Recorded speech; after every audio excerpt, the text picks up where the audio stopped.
it's now Sunday. Just got this far. A lot of sanding, polishing, elbow grease.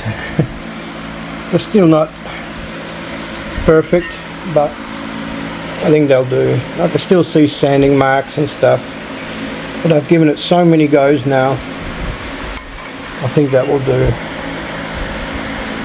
I mean, like I said, I'm never happy with the work that I do. So I still gotta finish this one off. It's not finished yet.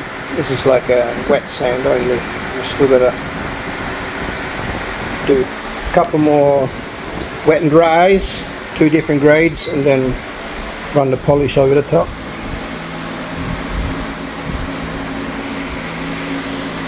And then almost finished. I told you I'm never happy with what I do. I always keep going. I'm still not happy with the ports. But yeah, as you can see, I changed the shape actually when I was online listening to other engine builders. First I started off, where is it? Oh, this one, yeah. This is the one that was repaired. And then they started saying, oh, sharp edges inside. Maybe I should turn the fan off, hang on. They're saying any sharp edges inside will cause heat and possible detonation. And also sharp edges also stop gases from flowing smoothly. So yes, I've removed some metal along here and a big point above there and a sharp edge along here. I have done that, but I've got reasonable compression anyway, so I'm not too concerned about the loss. It may end up, instead of being 10, it may end up being 9.7 or something like that. That's okay. I think it's more important to get the combustion chamber right, because this is where all the action happens in the end. That's where the explosion happens. That's where the energy starts. Right, so yeah, this is where the power begins once it's ignited. So anyway, just thought I'd show you that part of the process.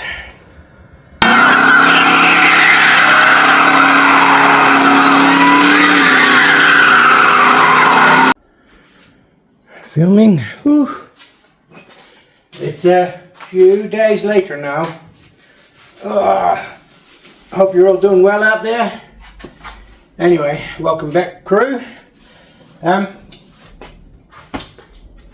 spent the last few hours cleaning the bench, cleaning the floor, because I just don't like to work in a messy workshop. You know, it's just horrible. Then it's also horrible cleaning up.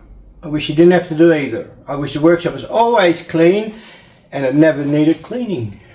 If only, huh? Yeah. Oh, sweaty. It's hot today. It's actually quite a hot. Been hot for 3 or 4 days now. So the heads are gone. They've gone to applied engineering, and he said I didn't need to do anything more to them. He liked my combustion chambers, and I don't think he was that, he didn't say anything, but I don't think he was that keen on the finish in my ports, in my runners. Why? He didn't say, he just, I could just see, but you know, you can tell by people's look on their faces, right? I think the shape was good, but I think he wanted a different finish on the inside.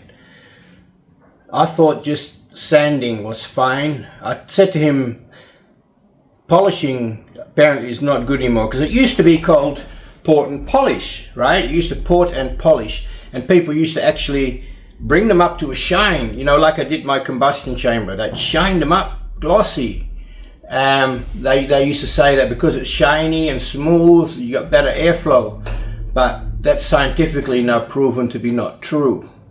Even dimpling like a golf ball is better than shiny. So yeah, I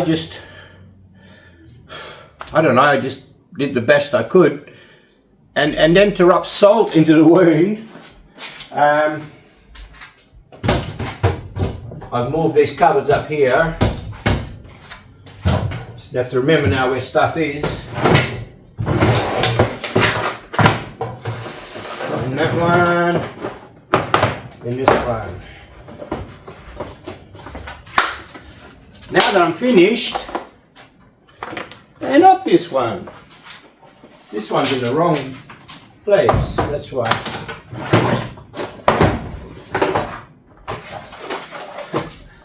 These turned up yesterday, or the day before yesterday. These are the ones that would have probably given the finish that he was after, but he's already got them.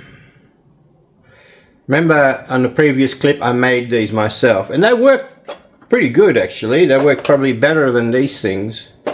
But here I can tell they've cut them into an angle and then rolled them on and then glued the back. So yeah, I could copy that now. Now I've seen one up close. I've never seen these up close before, how they've done it. Yeah, I could copy that with some super glue and it would work just as well. But yeah, I've got them now. Well, I could easily say I've spent a week on those heads. That's not far from what I believe is the truth. A week. So all my die grinders, I've got my Dremel in here.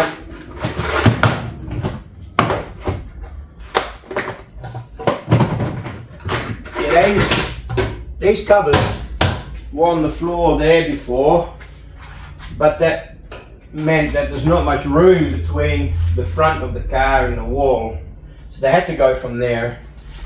And I've got a really wide bench, and I don't need the whole bench to be wide. If I do need a wide bench, more than half of it is still wide, and I can easily reach these, and I can sit stuff on top. Oh, that's good. If they're in the way, if I decide no, they're no good, I can always move them again. But yeah, you can never have too many toolboxes. Yeah, so anyway, I just thought I'd let you know that part.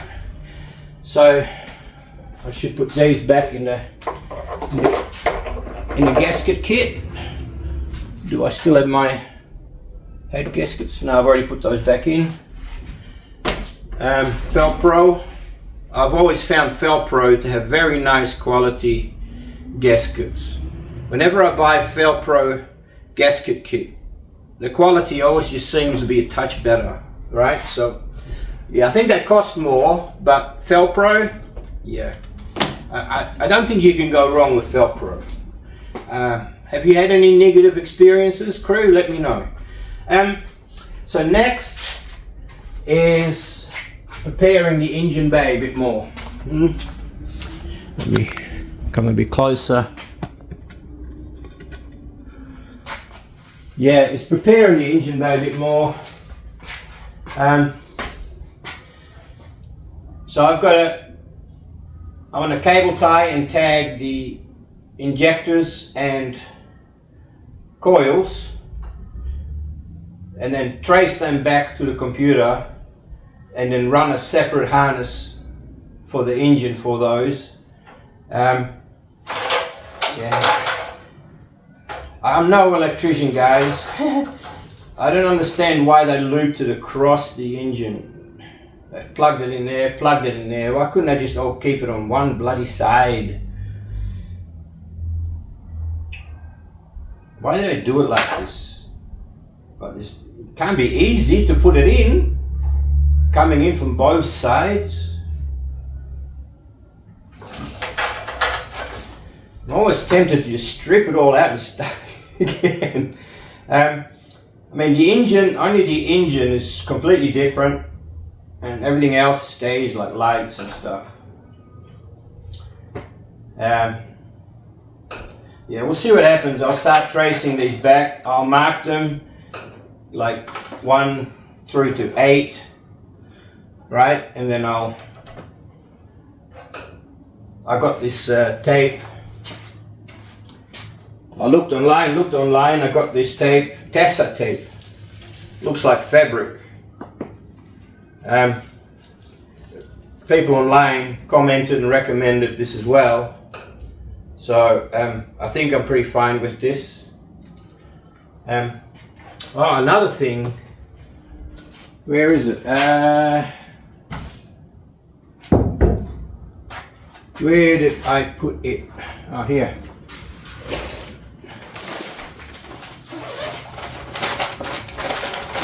Stainless steel cable ties. These are normal ones. Stainless steel cable ties, and you can reuse them. Oh, did the camera move, or did I do that? Ah, sorry guys. Yeah, found these stainless steel cable ties. Never seen them before. I saw them on Amazon. I thought, wow, but then the price of them for just the cable ties wasn't that much more than plastic. Isn't that strange? Stainless steel, they've got like a reusable. Oh, see? It just slipped on as I tried to push it in. But then you can, by poking a little screwdriver in there, you can undo them again. And also, I brought the kit, which wasn't that expensive. And it came with this tool that tightens and cuts. I thought, wow, that could be good. You know, especially on the outside. Sorry. Especially on the outside. Underneath the vehicle. Tighten things up. I wonder how tight they go. Yeah, like a clamp maybe. Maybe they'll even make a good little hose clamp of sorts. Who knows? Yeah, never seen them before. Alright, so this is next.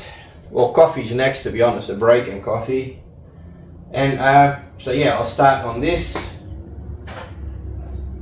When I get this kind of sorted, I have to decide whether I'm gonna paint the engine bay or not. The engine mounts can come out because I'm still going to do a motor plate. So yeah, and my son's coming this weekend. He's got the Mustang outside. I don't know, he's got to do some work on it apparently, so he's left it here. He's actually thinking of moving back home, which is nice. Nice to have the family home. I'm a family man. I love my family. Do anything for my family. So, yeah. I wish he'd never moved away. But that's me, yeah. So, yeah, when the wiring is sort of sorted, roughly, I will bolt the gearbox to the engine and 8-8 engine and put it where I think I want it. And then look for the hole. Yeah, I've got to strip out the interior. Look for the hole, where to put the hole in the transmission tunnel to put the gear stick through. So that's next. So the heads are gone. He still doesn't have the Darton sleeves, which is a shame. So he can't start on the block yet, but at least, you know, we'll be able to look at the heads. And when I've got the heads here, even though the engine's not done, the block's not done, I can start working on looking at the crush, you know, on the springs, on the valve springs. I can install the new camshafts and see if there's any crush on the valve springs, or whether it's going to be fine. You only need like 0.5 millimeter to 1 millimeter of travel left. So we'll see how we go. It's a pretty big cam. They're pretty big camshafts. They're roller camshaft, full-on roller camshafts, solid roller. So they're going to breathe well. Even though the valves are not bigger than factory, they're going to open a very long way. So let's hope there's no interference with pistons either. It's a first off, guys. World first power tech. Possibly the world first with a solid roller cam setup too. It's quite possible. Crow cams they've never done it before in Australia, so I wonder if anybody else has done a proper roller camshafts on one of these engines. Do you know? I mean, I've had solid lifters in one, but I just used a hydraulic camshaft, which worked great, by the way. But now I've got a roller profile, which will be a bit more gentle, to be honest, I believe, on the chain. When I put solid lifters in with a hydraulic camshaft, it's a bit more violent. The lobe hits the lifter quite a bit, where it's supposed to be absorbed by hydraulic oil pressure. When it's a solid, it's not. So maybe that's why the timing chain doesn't last long on that engine, because I've got a lumpy cam, which is a hydraulic camshaft with solid lifters. But the new build is going to be solid lifters with a solid roller. So, and they're a lot more smooth. The run up to the lobe has a ramp to the lobe, unlike hydraulic, which is more shaped like an egg, and it comes in fast, while the roller, it looks more like an offset circle, and it's a lot smoother. Well, I need that because there's a lot of valve travel, so it needs to be smooth and gradual. Oh, I'm so excited, guys. Can't wait to get this engine running, I tell you. Whew. And shift that manual gearbox. Amazing, man. It's going to be amazing. Let's hope it all goes well. I think so. I'm doing all my preparation and pre-study, and I've looked into everything that could go wrong, I think. So anyway, I'll call it quits at this clip. Enough gas bagging, and I hope you're all doing well. God bless for watching till the end. I appreciate it. Hit a like and subscribe.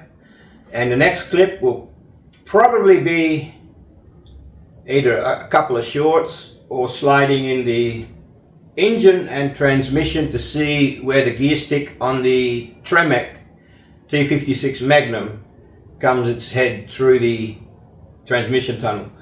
And I saw again another WJ that had the Dodge gearbox, something 15 gearbox, but it's so close to the